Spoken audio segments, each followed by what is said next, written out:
کیا یہ بچپن سے نہیں سن رہے کہ سود کا کام کرنے والا ایسا جو اللہ سے جنگ کرتا ہے؟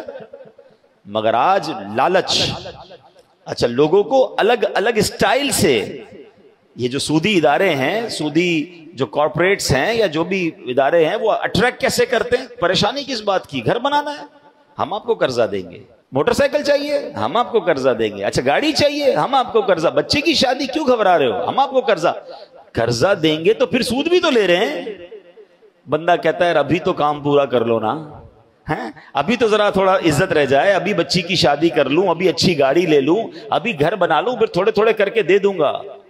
ہم نے کئی لوگوں کو برباد ہوتے دیکھا ہے، بڑے بڑے امپائر، بڑی بڑی عمارتیں، بڑی بڑی فیکٹریاں ہم نے بکتے دیکھی ہیں۔ جو بزرگ بیٹھے ہیں پوچھو ان سے، پیچھے سے بات کیا نکلتی ہے؟ تو یہ سب کچھ سود پر قائم تھا، یہ سب کچھ حرام پر قائم تھا۔ ارے جب رب نے قرآن میں واضح اعلان کر دیا کہ اللہ سے جنگ ہے، تو مجھے بتاؤ نا، کوئی اللہ سے جنگ کر کے جیتے گا؟ بربادی ہونا ہے، تھوڑے عرصے عیش کر لے گا، پھر مار پڑنی ہے اسے۔ اور جتنے عرصے عیش بھی کیا تو وہ حرام پر کیا نا۔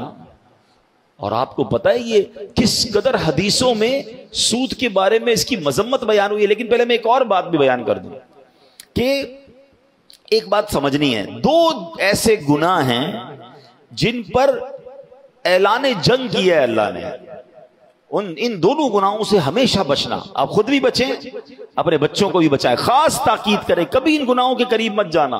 باقی گناہ بھی یقیناً گناہ ہے، اللہ کی ناراضگی ہے، مگر دو ایسے گناہ ہیں جس پہ رب نے ڈائریکٹلی فرما دیا کہ یہ اللہ سے جنگ ہے، اس سے تو قریب بھی نہیں آنا ہے ورنہ مارے جائیں گے۔ ایک کیا ہو گیا؟ سود ہو گیا۔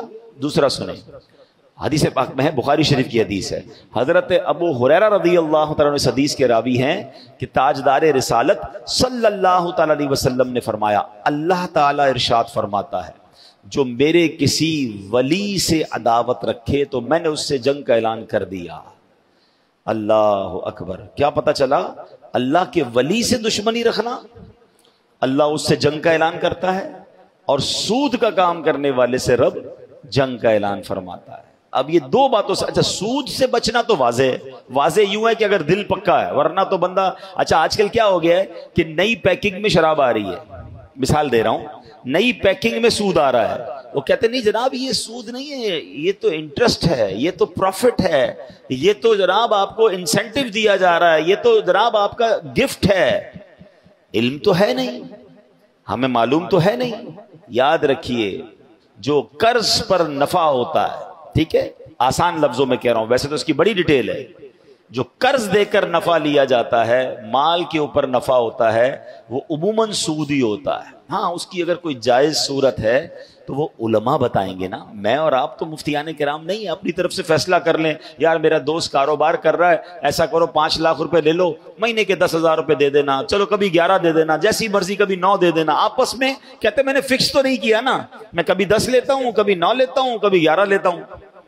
ارے پیارے بھائی، آپ نے نقصان کی تو جگہ ہی نہیں چھوڑی، آپ نے تو نفع ہی نفع رکھ لیا نا۔ تو اس کی ڈیٹیل ہے، یہ سود ہو جائے گا بعض صورتوں میں، اور آپ حرام کے مرتکب ہو جائیں گے۔